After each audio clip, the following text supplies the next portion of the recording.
Welcome to Mindful with Minaa, where we explore how mindfulness can enhance your relationships and well-being. I'm your host, Minaa B, a licensed social worker, mental health educator, and author.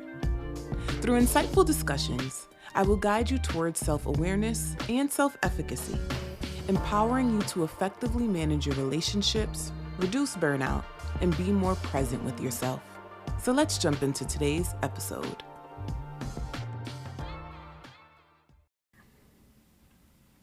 What's up, Mindful community? Welcome back to another episode of Mindful with Minaa. I'm your host, Minaa B.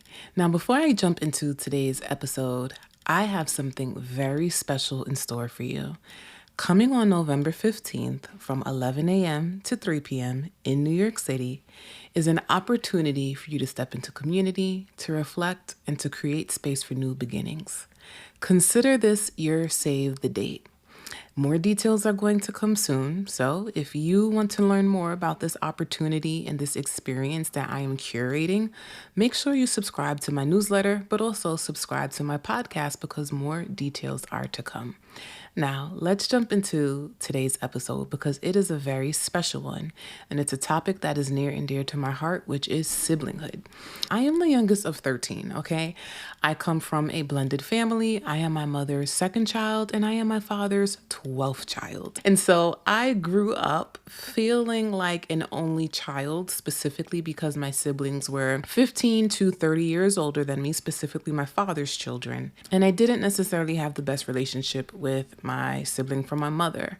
Now, as a therapist, an educator, and an observer of human relationships, I also have worked with so many people navigating the complexity of sibling relationships. And that is why I recently created a brand new framework called the Silinghood Theory, along with a quiz called What's Your Sibling Blueprint? If you've been curious about how your earliest relationships shape the way you move through the world, you're going to love this conversation. So let's start with the theory itself. As a therapist, one of the things that I've learned is that our sibling relationships, whether biological or chosen, act as our first practice space for peer relationships. Think of it like this. Parent-child relationships are our first lessons in love, safety, caregiving, and authority. But siblings, they're where we first learn how to compete, cooperate, share resources, negotiate power, and repair conflict with equals. So, in other words, siblinghood becomes our training ground for peer-to-peer connection. Those early dynamics, whether with brothers, sisters, cousins, chosen family, or even navigating life as an only child, lay down what I call a relational blueprint. And that blueprint unconsciously influences how we show up in adult friendships, romantic partnerships, workplace dynamics, and even within our larger communities. Now, why does this actually matter for your adult life? That is because the dynamics you learned in childhood don't just disappear.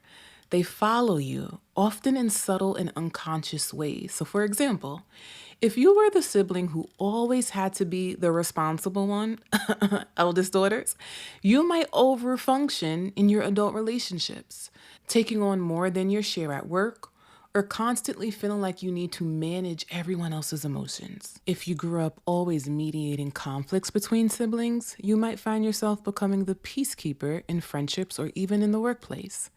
If you were constantly competing with a sibling for attention or resources, maybe you carry that competitive edge in your adult relationships. And if you grew up as an only child, your relational blueprint might lean more toward independence or self-reliance, which also shapes how you connect. Understanding this blueprint isn't about blaming your childhood, but it is about awareness. When we understand our patterns, we can better navigate them. Research shows that early family roles deeply influence our attachment styles, the way we bond and trust in relationships, and it can even affect our stress responses later in life. So when we start to notice these patterns, we can begin to ask, are these dynamics helping me build healthy, reciprocal relationships, or are they holding me back? Because awareness is powerful and it is the first step to making a change, hence why I created the What's Your Sibling Blueprint quiz. It's a way for you to discover what I call your horizontal relationship pattern, which is the peer-to-peer relationships that we create with people who are our equals, versus vertical relationships, which are the relationships we have with people where there is an inherent power dynamic. For example, parent-child relationships are vertical relationships. So, the What's Your Sibling Blueprint quiz helps you uncover the unconscious patterns you developed in what I call your first peer laboratory. And it shows you how these patterns show up in your adult relationships today. So, when you take the quiz, the results will place you into one of 5 categories: the competitor, the mediator, the individualist, the harmonizer, the caretaker. Now, if any of these categories ring a bell for you, you definitely want to take this quiz. Now, I want you to understand that each type has strengths, but also challenges that can hold you back if you're not mindful of them. The beauty of the quiz is that it doesn't just give you a label, it offers insights and reflections so you can grow beyond old patterns and build healthier relationships today. Now, here's something important. Just because you grew up playing a certain role in your family doesn't mean you're stuck there forever. You are allowed to evolve. So, here are some strategies to help you break free from rigid family roles. First, name the role. Awareness is the first step. Ask yourself, what role did I play in my family growing up? Was I the fixer, the rebel, the achiever, or even the invisible one? Was I also everybody's caretaker? Simply naming it helps you separate your identity from your role. The next thing that you need to do is challenge that narrative. Once you've identified your role, ask yourself, do I need to keep carrying this into my adult life? So, for example, if you were always the caretaker, it doesn't mean you have to say yes to every request that comes your way today. It doesn't mean that you have to engage in emotional labor with everybody you have an encounter with.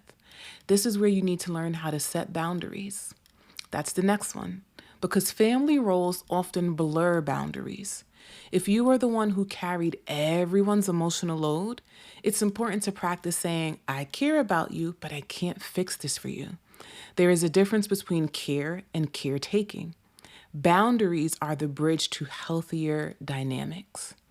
Another thing I encourage you to do is practice new behaviors in safe spaces. So if you usually avoid conflict, I want you to practice speaking up in low stakes situations, like voicing your opinion about a movie or a restaurant choice. Over time, these small steps can build confidence to express yourself in bigger areas of life. Another thing that's important is seeking healing connections, because sometimes the best way to heal old family wounds is by building healthier relationships outside of the family system. If your parents or your siblings are still expecting you to be the family hero, or they're still expecting you to be the family caretaker, whether it be emotionally or financially, it's important to surround yourself with people who affirm your worth and see you in a different capacity, and also honors the fullness of who you are and what you give versus the role that you play. So allow yourself to be seen in new ways and encourage your growth. Remember that roles were survival strategies. You develop them as a way to belong and protect yourself, but survival isn't the same thing as thriving. And as an adult, you have the power to step into new ways of being.